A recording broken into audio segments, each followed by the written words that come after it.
노정면 더불어민주당 의원이 지난 우리 대선 경선 기간에 당원 명부가 유출됐다는 것을 언급을 했습니다.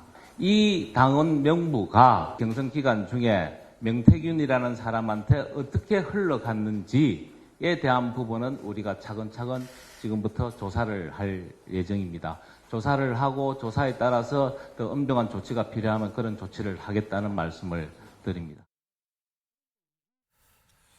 그러니까 당에서는 이거 명단 유출된 거 이거 제대로 들어보고 엄단하겠습니다. 이거 문제 있으면 밝혀내야죠. 약간 이런 입장이란 말이에요. 그런데 이거요, 이거 국민의힘 대선 후보 경선 때 상황인데 화면 좀 보겠습니다. 이게 사실은 후보 쪽에는 당에서 활용을 하라고 주는 거예요. 그래서 이게 안심번호로 돼서 그러니까 당시 국민의힘 선거관리위원회가 당원 명부 57만 명 이걸 작성해서 여기 이름 소속 전화번호 이런 건데 안심번호로 이걸 번호를 바꿔서 이걸 각 후보들 지금 있죠? 당시에 이제 대선 후보들에게 준 거예요. 그럼 후보들은 이걸 가지고 이제 본인이 이제 활용을 하는 거죠. 근데 이게 사실은 여기 후보까지만 가면 아무 문제가 없는 거예요. 뭐 안심으로 돼. 근데 이거를요, 명태균 씨가 운영하는 어떤 이 여론조사 관련된 이런 연구소, 여기에 넘어가서 두 차례 여론조사가 실시가 됐다는 거예요, 지금요. 이걸 어제 민주당 쪽에서 나왔죠, 이 얘기가. 근데 이 두 차례 여론조사는 선거 관련 이런 걸로 이 정부 당국, 선거 관련 당국에 이걸 신고해야 되거든요. 이런 여론조사를 한다고. 이게 공표가 안 되더라도. 근데 신고가 안 된 여론조사가 있었다는 거예요. 두 차례가 지금. 이게 지금 논란이 되고 있는 거거든요. 그럼 최영철 위원? 이게 후보 측엔 준 거예요. 그러면 신고 안 된 또 여론조사로 활용이 됐어요, 이게. 이거 도대체 어디서 센 걸로 봐야 되는 겁니까, 이거?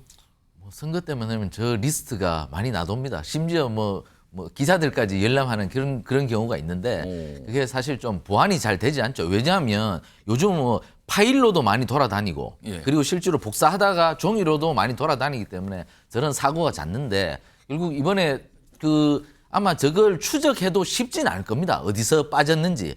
그리고 워낙 네 명의 후보에게 모두 줬기 때문에 그분들도 또 흘렸을 가능성도 있고 어디서 흘렸는지. 명태균 씨는 갑자기 또 홍준표 시장 얘기를 또 이거 관련해서 뭘 입장을 내고 그랬다면서요? 그럼 홍준표 시장 물고 늘어지는 이유는 명태균 씨가 경남 창원에서 활동하는 분이기 때문에 홍 시장이 경남지사를 했기 때문에 홍 시장 주변 분들하고 명태균 씨하고 좀 압니다. 그렇기 때문에 저분이 홍 시장을 물고 늘어지는 것 같은데 근데 홍 시장이 저분하고 밀접한 사이는 아니고 오늘 페이스북에도 올렸다시피 아주 천방지축 헛소리 이런 반응이에요. 때문에 저 홍 시장과 명태균 씨의 친분 관계는 전혀 없고 그 대신 홍 시장이 경남지사 했고 그리고 홍 시장의 주변 인물들이 경남에서 정치한 분들이 좀 있기 때문에 명태균 씨가 저렇게 친분 관계를 과시하면서 아마 물귀신 작전을 물고 들어가는 것 같은데 홍 시장과 저것은 전혀 없고 그러나 어쨌든 지금 진상조사를 할 필요는 있는 거죠. 국민의힘에서도 이게 이 명부가 밖으로 빠져나갔다, 명태균에게 갔다는 것은 개인정보보호법 위반입니다. 일단 그렇게 가면 안 되는 거잖아요. 그렇습니다. 개인정보보호법 위반이고 그리고 이것을 명태균이 이용을 하였다면 여론조사법 위반이고 그리고 명태균이 이것을 실제로 조사하여서 선거에 이용하였다면 이것도 선거법 위반이고 이런 것들을 여러 가지로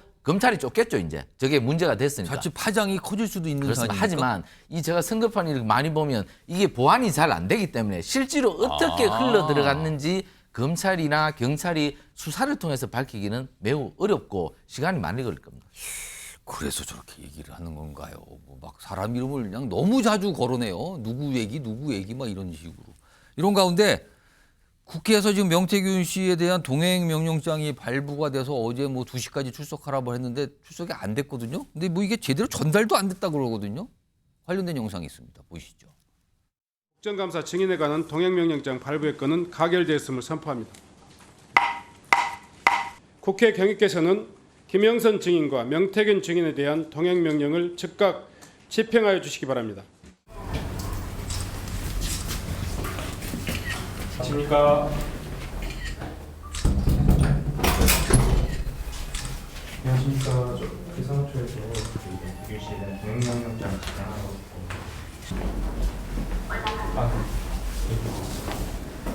그게 무슨 상관이 있는데 거제 낚시하러 가는데 지금 이제 배 타는데 빨리 2시까지 와야 돼요? 내가 다리가 이래 아픈데 2시까지 어찌 가? 그 국회 가고 국회에서 진실을 가르쳐주나 떠들다가 말긴데 최영주 소장님, 지금 명태균 씨 저 얘기 들어보면요, 동행명령 관련해서 뭐 2시까지 오는데 나 지금 낚시하러 가는데 뭐 전혀 개의치 않는 모습 같기도 하네요. 그렇습니다. 상황에 대해서? 지금 그 명태균 씨 음성을 들으면 예. 오만방자하죠.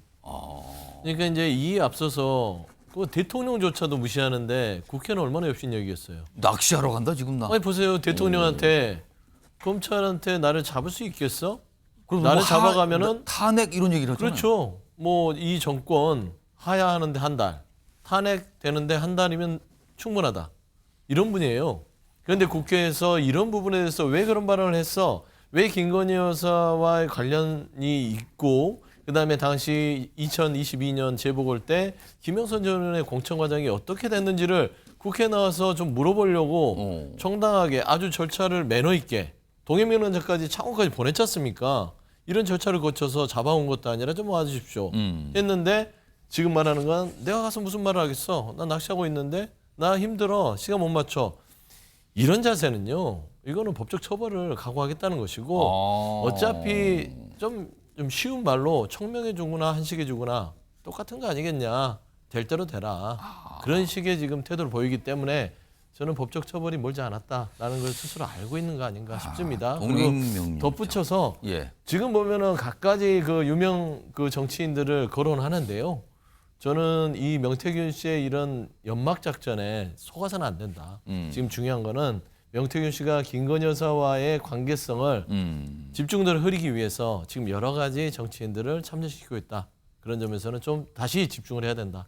그런 좀 말씀드리고 싶습니다. 워낙 많은 거물급 정치인 이름을 언급하고 있어요. 그러면서 듣고 보면 그 주장을 가만히 보면 본인이 다 뭔가 역할을 해줬다, 도와줬다, 접촉했다, 잘한다 뭐 이런 것 같단 말이에요. 지금 낚시하러 갔다고요. 어제 2시까지 동행명령 2시까지 오라는 동행명령에 낚시하러 간다는 얘기가 나왔습니다.